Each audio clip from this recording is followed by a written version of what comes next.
Muito obrigado, pastor. Boa noite para todos. Já tantos que nos cumprimentaram na chegada, eu me senti em casa. Eu falei para o pastor, quando vem 4 vezes em 5 anos, já se torna membro dessa igreja, eu acho. Então, nós nos sentimos em casa, isso é espetacular. Eu sei que, mais uma vez, é a terceira vez em 4 anos. Eu só fiquei muito chateado que não me convidaram ano passado. Eu não me lembro se foi problema meu, se a igreja não gostou da mensagem que eu preguei 2 anos atrás, mas, de novo, nesse mês da família, esse tema muito importante, só que já cria um problema para nós. A ideia de voltar para casa, para a família. Porque é justamente na família, em casa, onde nós encontramos nossos maiores conflitos. Como sempre falo, no lar é o lugar onde nós somos quem nós somos. Porque em casa eu tiro a máscara. Aqui na igreja eu posso cumprimentar todo mundo. Graça e paz, meu irmão, com aquele sorriso. Mas e a briga lá no carro, vindo para a igreja? E quando a nossa filha adolescente não sai do banheiro, e nós estamos na recepção, ministrando na igreja, atrasados, papai buzinando, em vez de ajudar também. O fato é que é no lar onde nós temos nossos maiores conflitos, atritos, e precisamos de relacionamentos restaurados. Eu gostaria de falar com os irmãos sobre justamente isso nesta noite. Conflito e perdão. Esses dois aspectos. Antes, rapidamente, o pastor já falou alguma coisa, mas eu sou já há 31 anos junto com a minha esposa, missionário, professor no Seminário Bíblico, Palavra da Vida, lugar maravilhoso, já tem vários ex-alunos, inclusive, pastores e ministros aqui da sua igreja. Também sou um dos pastores da Primeira Batista de Atibaia, também há 31 anos, hoje ainda como pastor de exposição bíblica. E logo depois da nossa última visita aqui, 2 anos atrás, em outubro de 2016, fomos convidados para iniciar um novo ministério com a nossa missão, justamente ministrando para as famílias dos nossos 1.500, hoje quase 1.600 missionários em 70 países ao redor do mundo. Muitos são casais jovens, inexperientes, precisam de uma senhora com um pouco mais de experiência. Não falei velha, eu falei um pouco mais de experiência, de criar filhos, de investir no lar, e isso está certo para a esposa do missionário. E também encorajá-los, e temos começado esse ministério, mas deu uma pequena parada. Alguns de vocês vão lembrar que na última vez que estivemos aqui, estávamos enfrentando um drama na nossa própria família. Nós já temos 6 filhos e logo 15 netos. Pode falar agora. Que coisa! Nosso 15º neto nasce, Deus permitindo, em janeiro. 3 são pastores envolvidos em multiministérios ao redor do mundo. No canto inferior direito, a nossa filha adotiva. Nós adotamos quando já tinha 10 anos de idade, já teve 2 filhos, ambos com deficiências, dificuldades. Em meio a tudo isso, em outubro de 2016, nós estávamos cuidando da família toda, porque a nossa netinha nasceu cardiopata. Quando tivemos aqui, falamos, ela estava internada naquela vez, 2 anos atrás. Quando saiu de casa, foi direto para a nossa casa. Porque o nosso genro, na época, abandonou a família. Nós experimentamos as tristezas e os traumas, herdamos a família toda e principalmente a nossa netinha cardiopata. A minha esposa, que por formação é professora, junto com a nossa filha do meio ali, que estava nos Estados Unidos, não era mãe da criança, voltou dos Estados Unidos, as duas se tornaram técnicas de enfermagem.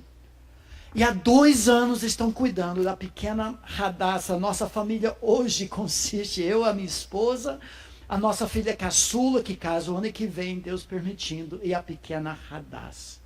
Radassa tem traqueostomia, só come por sonda, gastro, precisa fazer mais uma cirurgia de coração.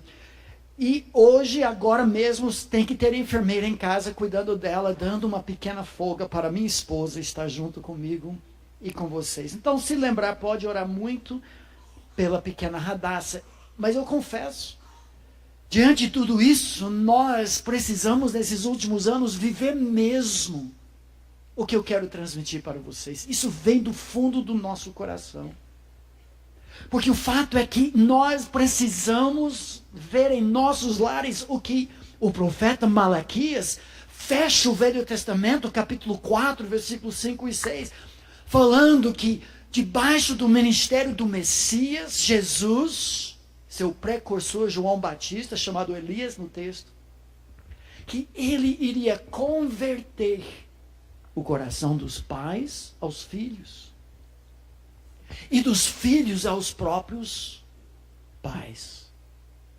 Como? Como termos relacionamentos restaurados quando é justamente no lar onde nós experimentamos, às vezes, as maiores dificuldades? Conta-se uma história, eu li na internet, alguns anos atrás, daquele espetáculo da Espanha, em que um toureiro enfrenta o touro numa arena grande com milhares de pessoas e provoca o touro através de um pano vermelho, sacudido na frente daquele touro, até que o touro avança, ataque de última hora. O toureiro, normalmente mais esperto do que o touro, mas nem sempre, retira o pano. E o touro passa cada vez mais irritado, frustrado, bravo. Ao passar, o toureiro esperto lança uma farpa escondida atrás do pano. E aos poucos, o touro sangrento, exausto, vai desfalecendo até morrer. Só que, pelo menos uma vez, aconteceu que o próprio toureiro começou a passar mal, uma tontura, e cambaleando até o lado da arena, sentou-se, e todo mundo coletivamente pensando, é hoje que o touro vai ganhar. Qual foi a surpresa da plateia? Quando, em vez de chifrar, matar o seu concorrente, o touro ficou de vigia. Pairou, como se fosse proteger seu companheiro de lutas, dando tempo suficiente para o resgate chegar, remover o toureiro e salvar a sua vida. Quando eu li essa história, eu pensei comigo mesmo, não seria bom se na família nós fôssemos assim? Já levamos farpas nas costas, talvez da sogra, de um cunhado, de um filho, de um ex, cônjuge, noivo ou noiva. Não seria bom se na igreja de Jesus, a família de Deus, em vez de contra-atacar e chifrar e matar os nossos colegas, alguém que fofocou sobre a nossa filha, nos ofendeu, deu calote, roubou, contratou alguém, um irmão, para fazer um serviço, não prestou serviço e ficou com dinheiro, e agora a gente não fala, nós somos irmãos, supostamente, na mesma família. Não seria bom? Meus irmãos, o fato é que conflitos em relacionamentos familiares fazem parte da nossa história, desde Gênesis capítulo 3. O que eu gostaria de tratar rapidamente aqui no início, antes de chegarmos num texto contundente demais, Eu queria rapidamente esboçar para vocês, nós identificarmos algumas das causas de conflitos para depois tratar da cura. A única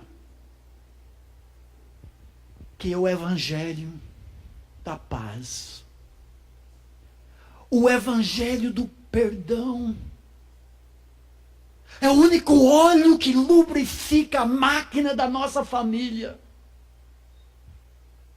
Quais seriam algumas causas? Eu vou listar 7. Você pode anotar ou solicitar os slides no final. Eu deixo aqui para a igreja.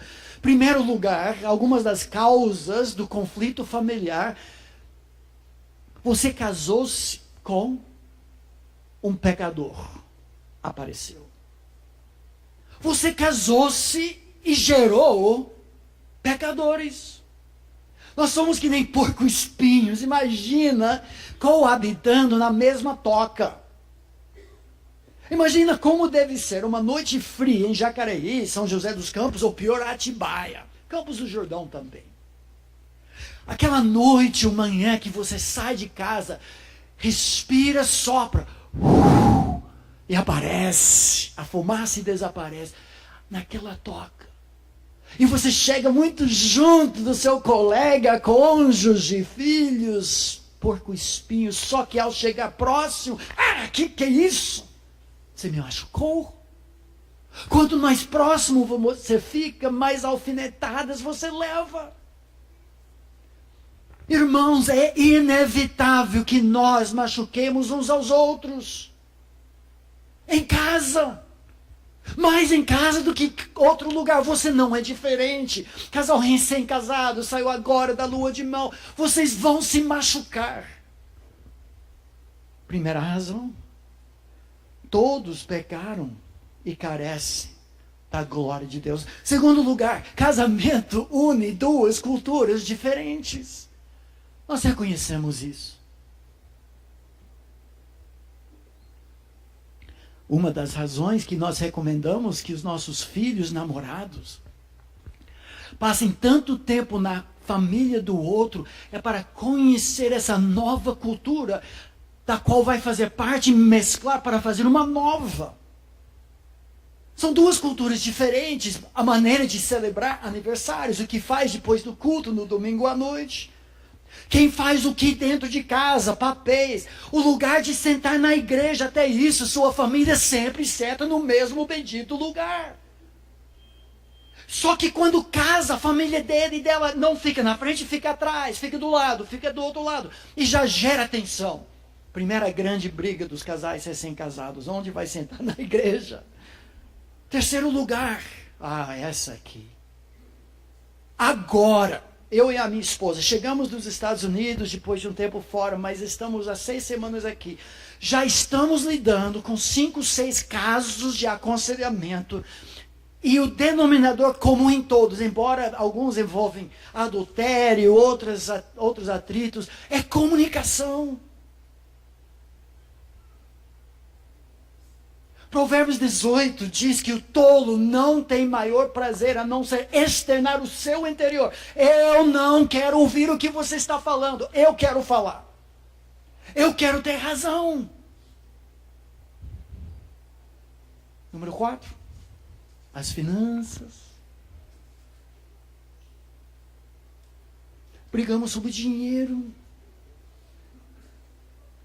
Casal jovem, adolescente, presta muita atenção. Um dos maiores erros que se comete. No primeiro ano de casamento, você quer ter tudo que seus pais acumularam ao longo de 25 anos de casamento. Então você faz o quê? Cartão de crédito. Você quer manter o mesmo estilo de vida que seus pais batalharam por 25, 30 anos. Não faça isso, porque logo os dois têm que pegar outro emprego, fazer outros serviços. Se cruzam, mal se conhecem no primeiro ano de casamento. Depois de 5 anos não são mais casados. E agora tem pensão. E 2 anos depois começa tudo de novo, igualzinho. 5. Há uma inversão de papéis muito significativo esses dias. Desde Gênesis capítulo 3, versículo 16. Quando parte do castigo foi lex talionis, a lei da retaliação, do latim, lex, lei de talionis, retaliação, ou seja, crime, consequência. Deus castigou a raça humana, identificando o que seria a maior causa de conflito. São mulheres que querem mandar no marido, e o marido que quer oprimir a esposa e não tratá-la com carinho, não nutri-la. O teu desejo, mulher, será contra o teu marido, e ele vai te oprimir.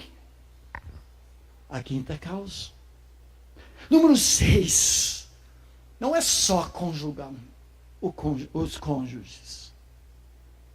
Mas o fato é que há diferenças grandes entre as gerações e entre homens e mulheres.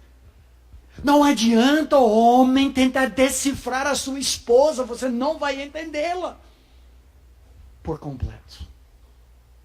Talvez por isso, em 1 Pedro, capítulo 3, o apóstolo Pedro fala para o homem conviver com a mulher com conhecimento.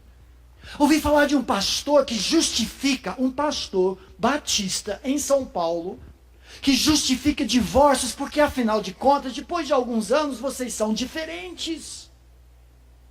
Então é melhor deixar aquela pessoa e achar alguém que hoje é compatível contigo. Negativo, meu amigo. O brilho, o gênio do casamento são as novas descobertas. Nós mudamos e precisamos conhecer o nosso cônjuge. Nossos filhos é uma nova geração, são diferentes. Mas essa dinâmica é a beleza da família.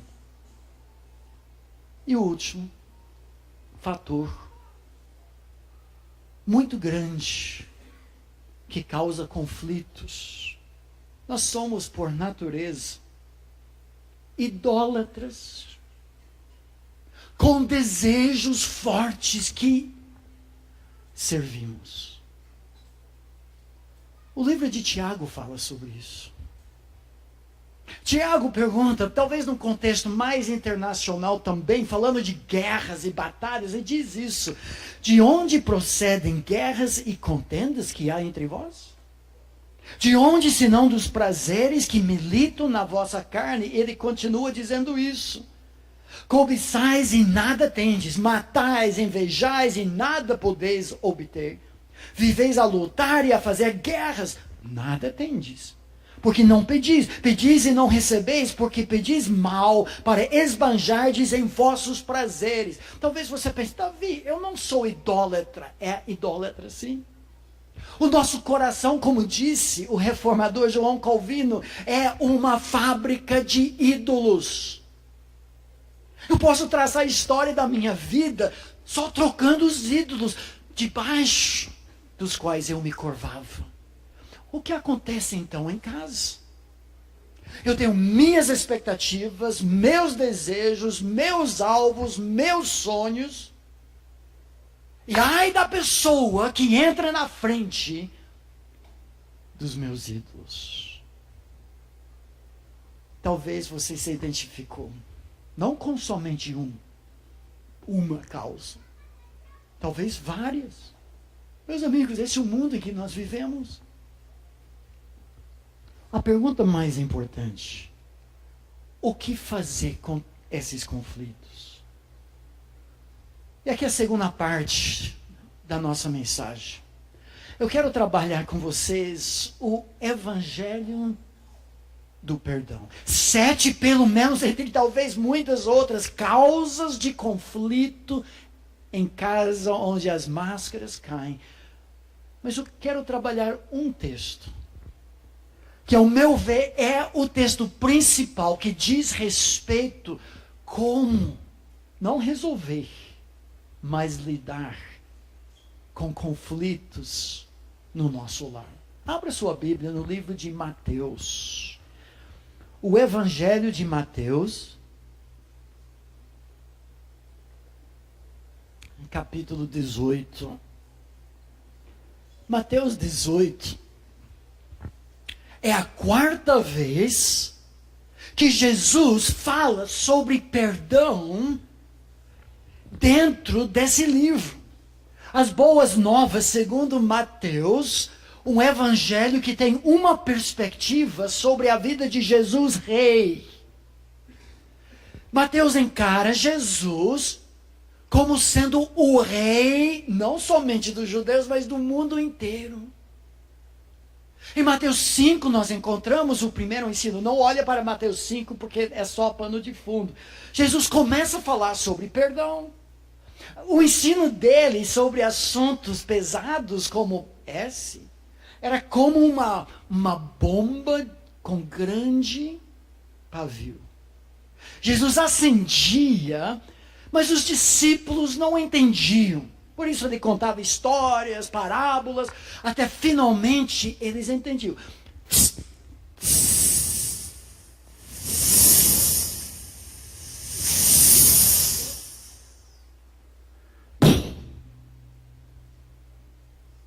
Finalmente a ficha cai. Mateus 5, Jesus falou sobre perdão. Ele falou para nós, se você está diante do altar, como hoje à noite os irmãos apresentaram suas ofertas, e lá lembrar que seu irmão lá em casa tem algo contra ti, volta para casa. Só que ele fala de um contexto em que o povo subia os morros de Jerusalém 3 vezes ao ano com seus dízimos acumulados dos últimos meses. Quando Jesus fala, se você está diante do altar e ali lembra, meu irmão lá em Nazaré tem algo contra mim, volta para Nazaré. 1 semana de viagem. Acerta com teu irmão e agora Deus aceita a tua oferta.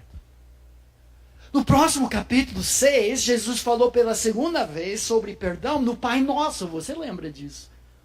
O Pai Nosso, Jesus falou aquela frase, perdoa-nos as nossas dívidas, assim como, essa frase chata, eu peço perdão na mesma medida que eu já perdoei, assim como perdoamos aos nossos devedores. A terceira vez que Jesus fala de perdão está em Mateus 18.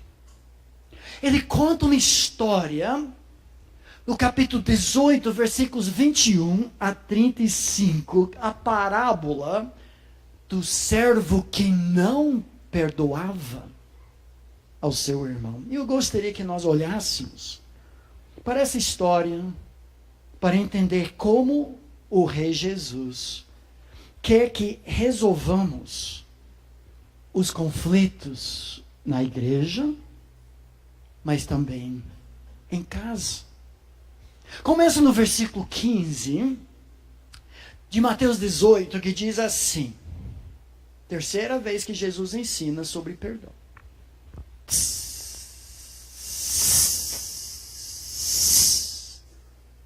Se o teu irmão, notem o relacionamento íntimo, irmão, pecar contra ti, o inverso do que ele já falou no capítulo 5, se você pecar contra teu irmão, vai, arguí-lo entre ti e ele só. Eu pequei, eu vou. Só que esse texto, me desculpe de novo, é chato.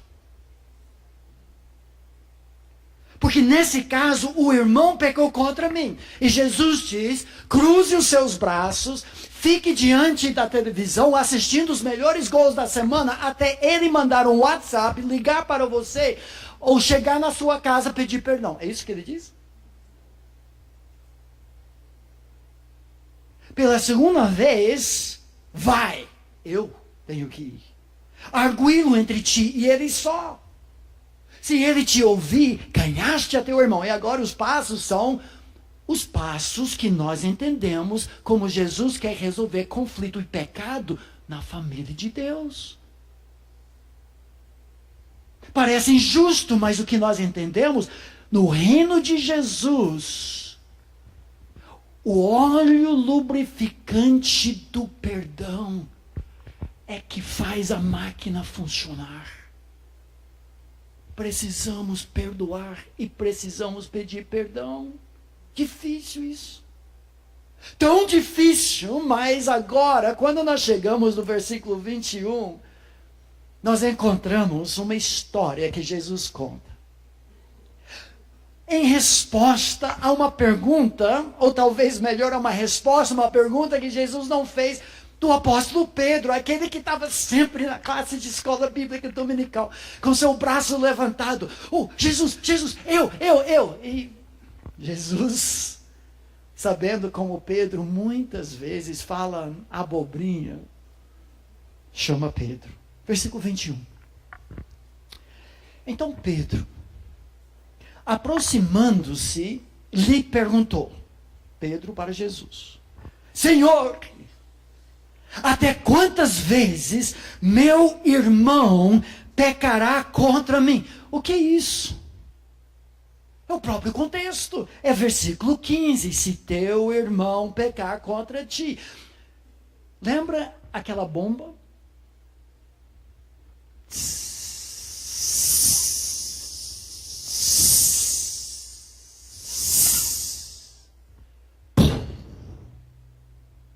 Pedro entende.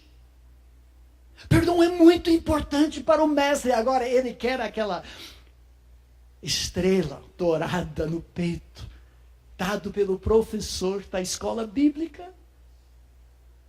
Senhor, até quantas vezes meu irmão pecará contra mim? É versículo 15. Que eu lhe perdoe. Agora olha o que Pedro sugere. Até 7 vezes? Por que Pedro fala até 7 vezes? Porque na história, na tradição rabínica da época, à luz do profeta menor chamado Amós, capítulos 1 e 2 de Amós, os rabinos ensinavam. Quando Deus fala, por 3 pecados de Damasco, sim, por 4 será juízo.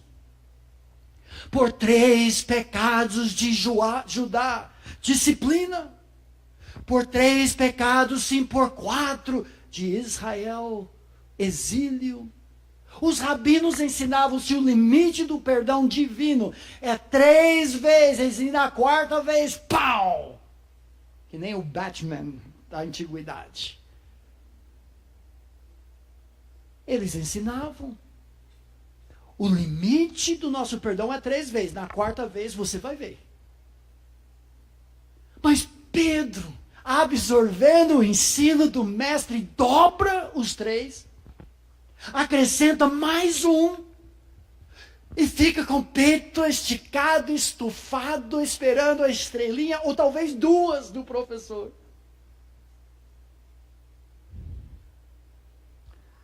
Só que, mais uma vez, Jesus o corrige, versículo 22, e diz assim: respondeu-lhe Jesus: não te digo, Pedro, que até 7 vezes, mas até 70 vezes 7.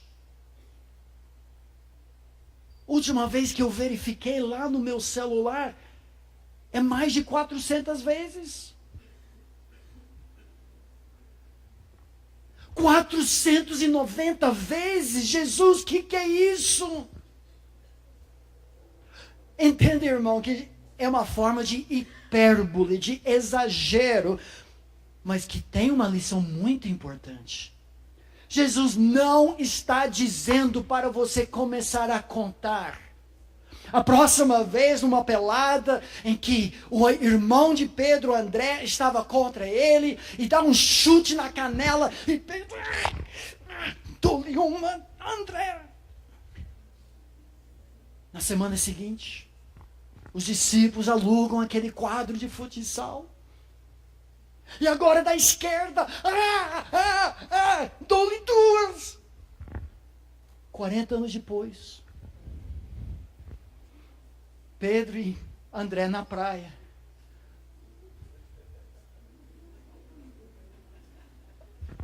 "489 a próxima vez, André, eu te pego."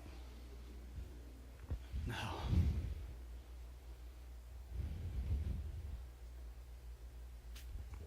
Se você está contando, você não está perdoando.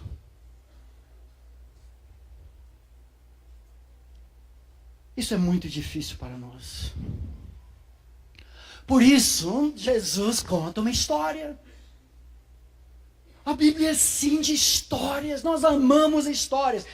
E parábolas, a palavra significa jogar ao lado. Conceitos abstratos do reino dos céus nós não entendemos, eu nunca vi.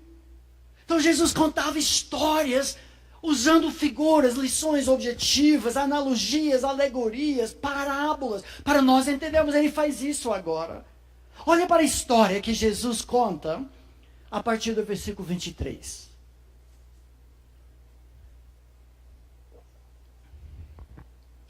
Por isso, porque Pedro não entende. O reino dos céus é semelhante, essa é uma história, é uma parábola, o abstrato, perdão, ao lado de algo concreto que eu entendo. O reino dos céus é semelhante a um rei. Os reis, nas histórias, nas parábolas, representam o próprio Deus, que resolveu ajustar contas com os seus servos. O dia da prestação de contas diante do Rei do Universo. 24. E passando a fazê-lo, trouxeram-lhe um que lhe devia 10.000 talentos. Irmãos, quando nós vemos os detalhes das parábolas, nós entendemos que há alguns pontos centrais, e aqui é o que nós encontramos. Nós tendemos a passar por cima desses detalhes, mas eu quero ajudá-los a entender o cerne da questão do perdão. 10.000 talentos. O talento era uma medida monetária em peso de ouro ou prata, normalmente em ouro, para pagar dívidas internacionais. A medida na época de Jesus era entre 26 e 36 quilos de ouro. 10.000 talentos, esse servo do rei Deus, se nós multiplicarmos 26 nivelando por baixo, vezes 10.000, dá total de 260.000 quilos de ouro. Eu fiz a cotação de ouro ontem e eu descobri que o ouro está vendendo R$ 161 grama. Um talento de ouro é 106, um quilo de ouro é 161.000 reais.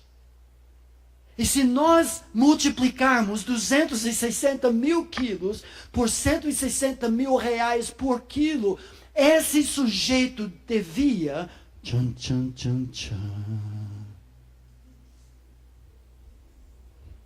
41.860 reais.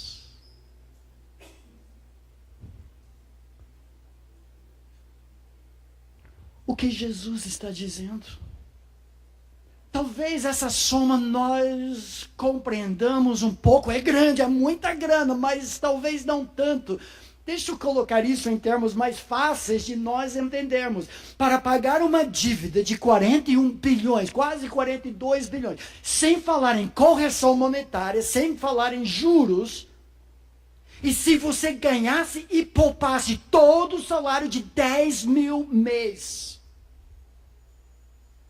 você sabe quanto tempo para pagar essa dívida desse sujeito aqui? Tchan, tchan, tchan, tchan. Tchan, tchan, tchan, tchan. Onde que foi?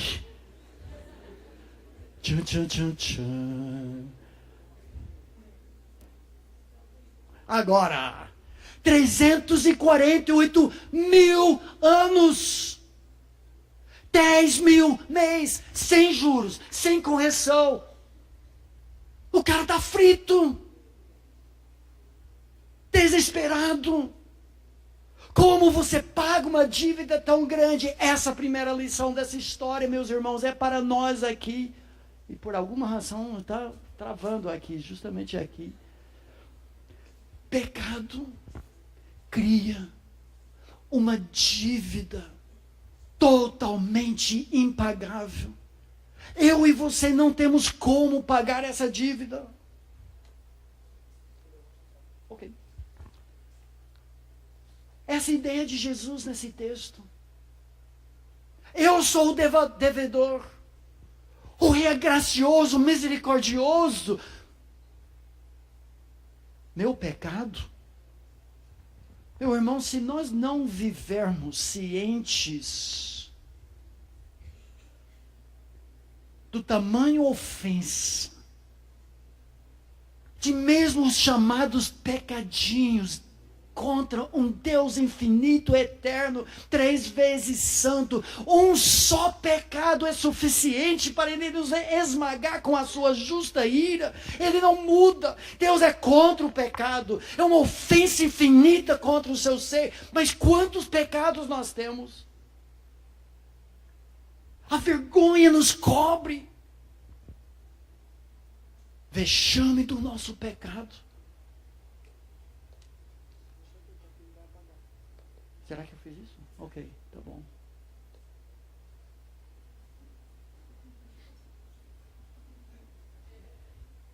Agora foi.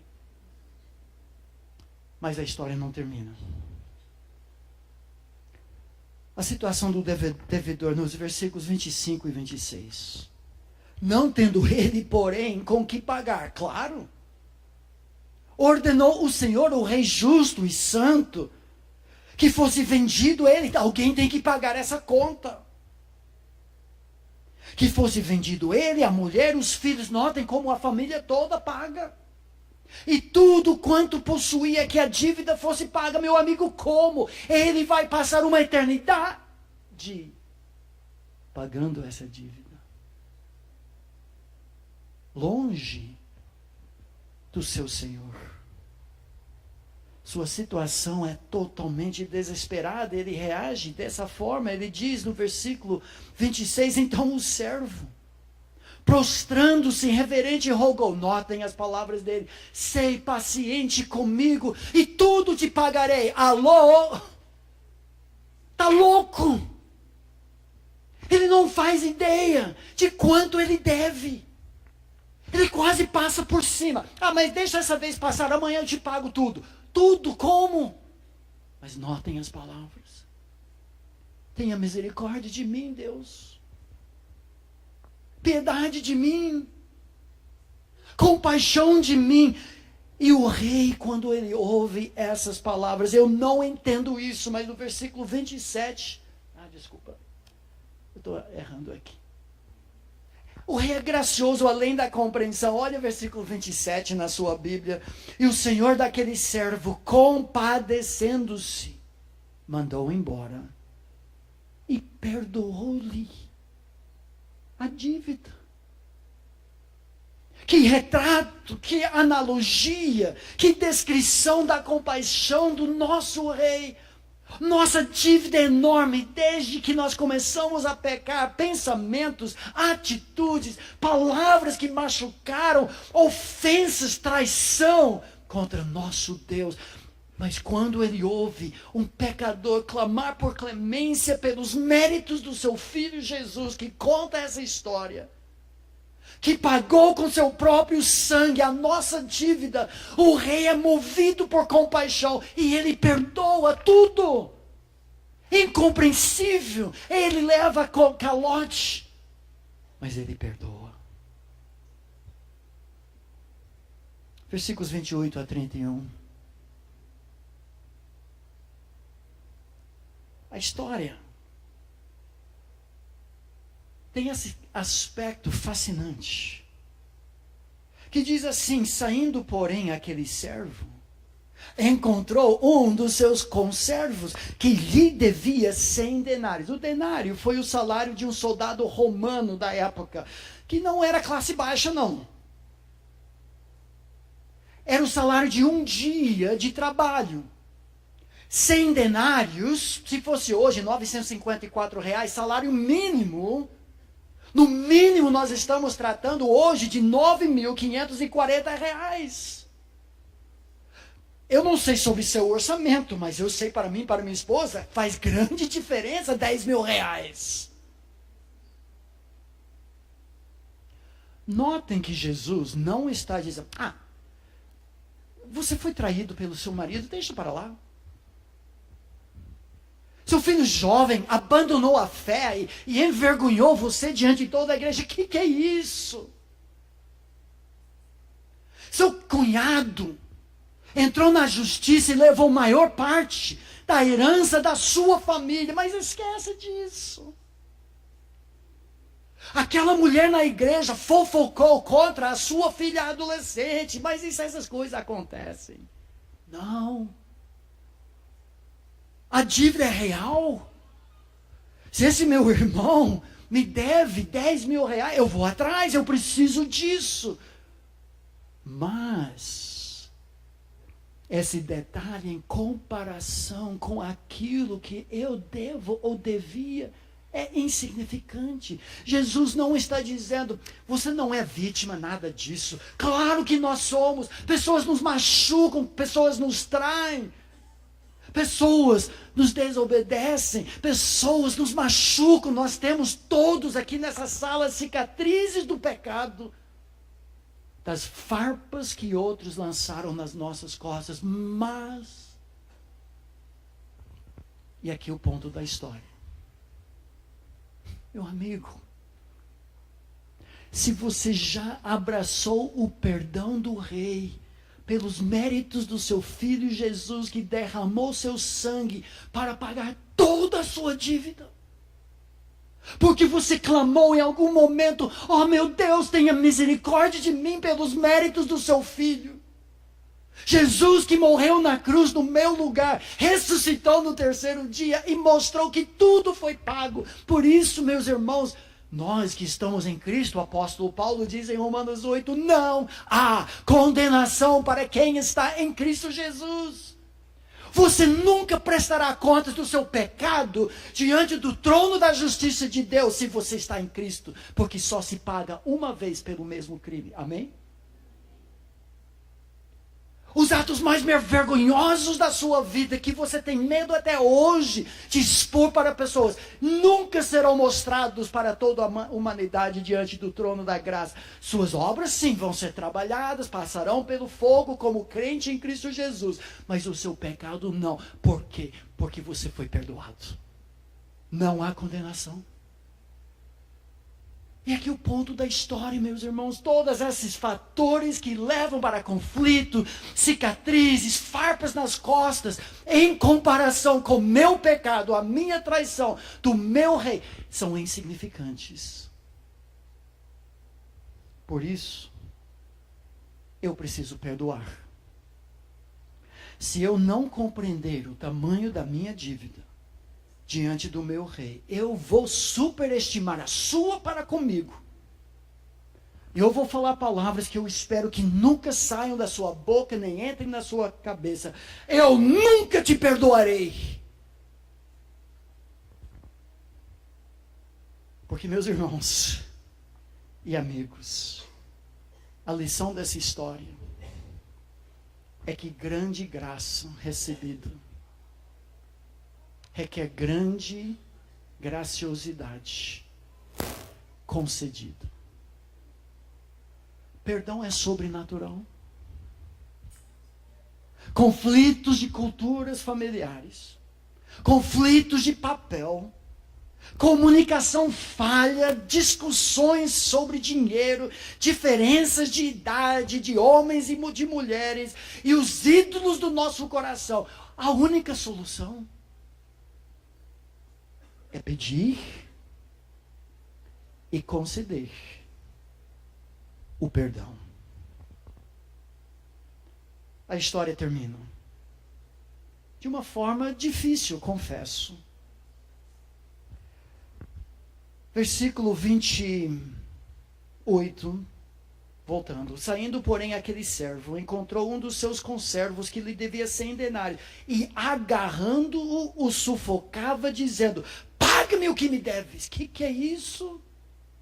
Saiu da presença do seu rei perdoado, 41 bilhões de reais, encontra seu conservo que lhe deve 10 mil e começa a matar o cara.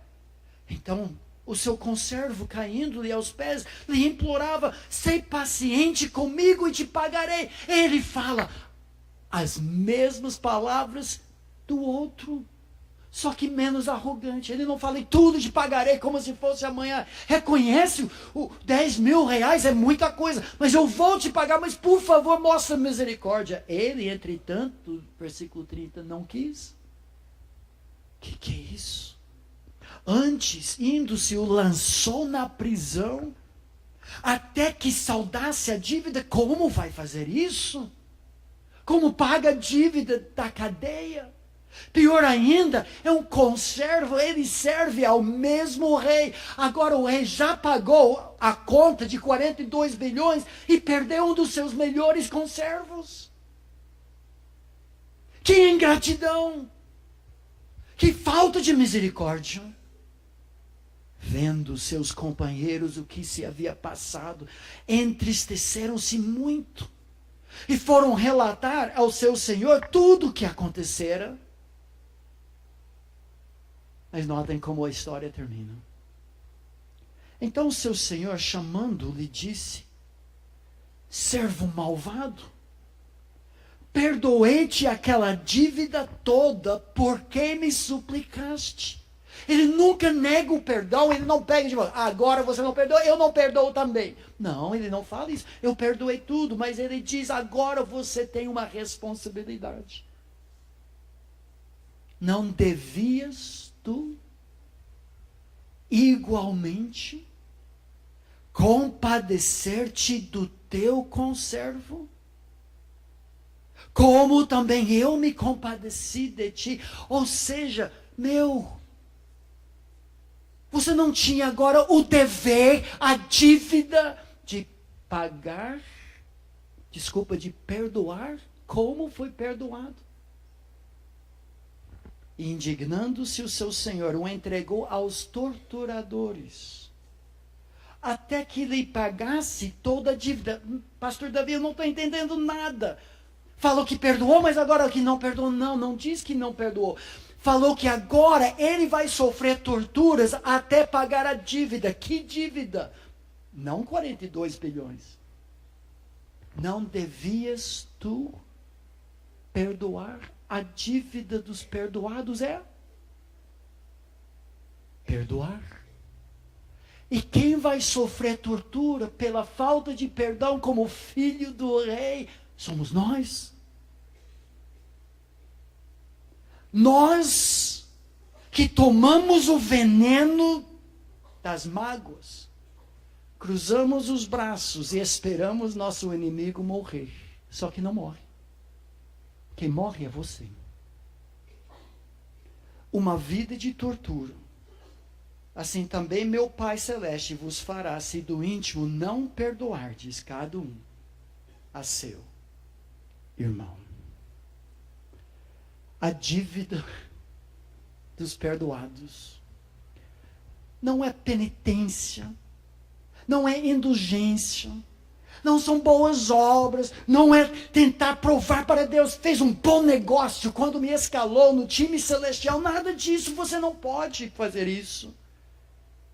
A nossa dívida na igreja, na vida e na família é restaurar relacionamentos pela lubrificação, o bálsamo do perdão. Somente os perdoados conseguem perdoar, porque é sobrenatural. Mas aqueles em quem habita Jesus, pelo seu Espírito, perdoam de coração. Eu não sei como você chegou aqui. Eu não sei que ofensas, como você é vítima, que cicatrizes carrega na sua vida, e como você talvez tenha machucado outros aqui ou da sua família. Mas à luz do ensino de Jesus, em termos de volta para a família, Ele quer que nós peçamos e concedamos o perdão. Que Deus nos abençoe. Amém.